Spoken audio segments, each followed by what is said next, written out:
He awoke to the huge, insect-like creatures looming over his bed and screamed his lungs out. They hastily left the room and he stayed up all night, shaking and wondering if it had been a dream. The next morning, there was a tap on the door. Gathering his courage, he opened it to see one of them gently place a plate filled with fried breakfast on the floor, then retreat to a safe distance. Bewildered, he accepted the gift. The creatures chittered excitedly. This happened every day for weeks. At first, he was worried they were fattening him up, but after a particularly greasy breakfast left him clutching his chest from heartburn, they were replaced with fresh fruit. As well as cooking, they poured hot steamy baths for him and even tucked him in when he went to bed. It was bizarre.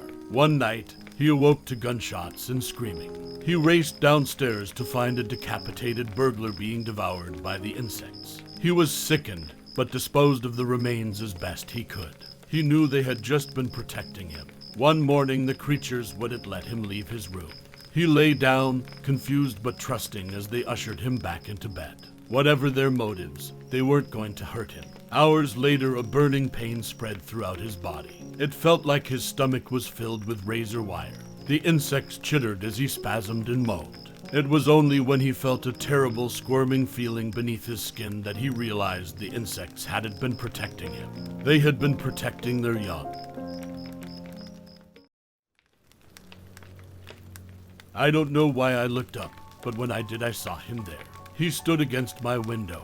His forehead rested against the glass, and his eyes were still and light, and he smiled a lipstick-red cartoonish grin. And he just stood there in the window. My wife was upstairs sleeping, my son was in his crib, and I couldn't move. I froze and watched him looking past me through the glass. His smile never moved, but he put a hand up and slid it down the glass, watching me, with matted hair and yellow skin and face through the window. I couldn't do anything. I just stayed there, frozen, feet still in the bushes I was pruning, looking into my home. This happened several times in the last decade. On Monday, I came up with the perfect plan. No one even knew we were friends. On Tuesday, he stole the gun from his dad. On Wednesday, we decided to make our move during the following day's pep rally. On Thursday, while the entire school was in the gym, we waited just outside the doors. I was to use the gun on whoever walked out first. Then he would take the gun and go into the gym blasting. I walked up to Mr. Quinn, the guidance counselor, and shot him in the face 3 times. He fell back into the gym, dead. The shots were deafening. We heard screams in the auditorium. No one could see us yet. I handed him the gun and whispered, "Your turn." He ran into the gym and started firing. I followed a moment after. He hadn't hit anyone yet. Kids were scrambling and hiding. It was mayhem. I ran up behind him and tackled him. We struggled. I wrenched the gun out of his hands, turned it on him, and killed him. I closed his mouth forever. On Friday, I was anointed a hero. It was indeed the perfect plan.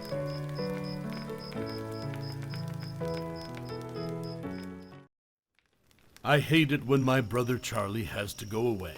My parents constantly try to explain to me how sick he is, that I am lucky for having a brain where all the chemicals flow properly to their destinations like undammed rivers. When I complain about how bored I am without a little brother to play with, they try to make me feel bad by pointing out that his boredom likely far surpasses mine, considering he's confined to a dark room in an institution. I always beg for them to give him one last chance. Of course, they did it first. Charlie has been back home several times, each shorter in duration than the last.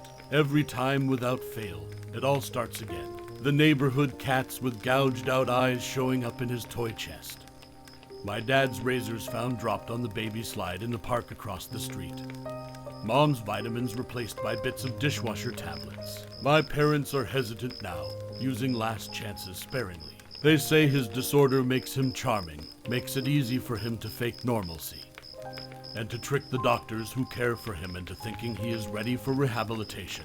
And I will just have to put up with my boredom if it means staying safe from him. I hate it when Charlie has to go away. It makes me have to pretend to be good until he is back.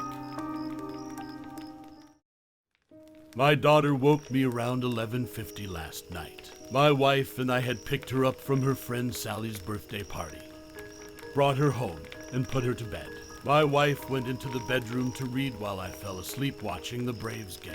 "Daddy," she whispered, tugging my shirt sleeve. "Guess how old I'm going to be next month?" "I don't know, Beauty," I said as I slipped on my glasses. "How old?" She smiled and held up 4 fingers. "It is 7:30 now. My wife and I have been up with her for almost 8 hours. She still refuses to tell us where she got the fingers." I watched as my soon-to-be father-in-law held his daughter's hand as he walked down the aisle. Tears streamed down his face as the wedding march that played in the background reminded him that, in a few minutes, he would be watching me hold his daughter's hand and slipping on her ring. He walked up to the altar and I took hold of her hand, grinning from ear to ear. It was the happiest day of my life. My bride's father got down on his knees and started begging. "Please, I did what you asked. Just please give my daughter back." I glared at him. "Shut up and stop ruining the moment. If you sit back down and enjoy the ceremony, maybe I'll tell you where I've hidden the rest of her body."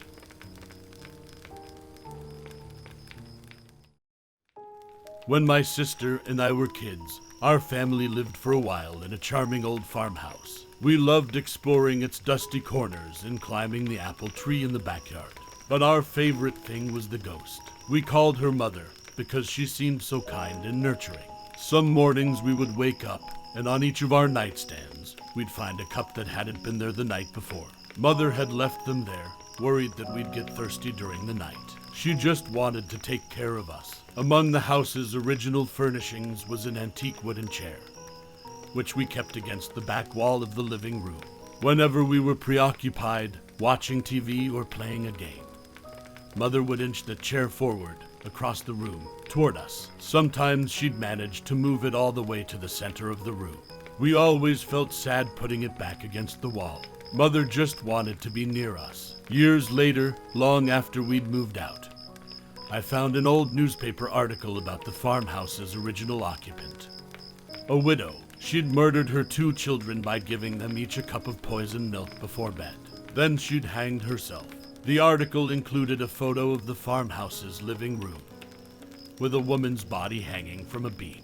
Beneath her, knocked over, was that old wooden chair, placed exactly in the center of the room.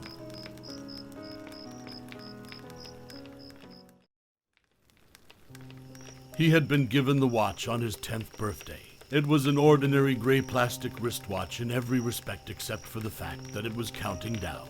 "That is all of the time you have left in the world, son. Use it wisely." And he did. As the watch ticked away, the boy, now a man, lived life to the fullest. He climbed mountains and swam oceans. He talked and laughed and lived and loved. The man was never afraid, for he knew exactly how much time he had left. Eventually, the watch began its final countdown. The old man stood looking over everything he had done, everything he had built. 5. He shook hands with his old business partner, the man who had long been his friend and confidant. 4. His dog came and licked his hand, earning a pat on the head for its companionship. 3. He hugged his son, knowing that he had been a good father. 2. He kissed his wife on the forehead one last time.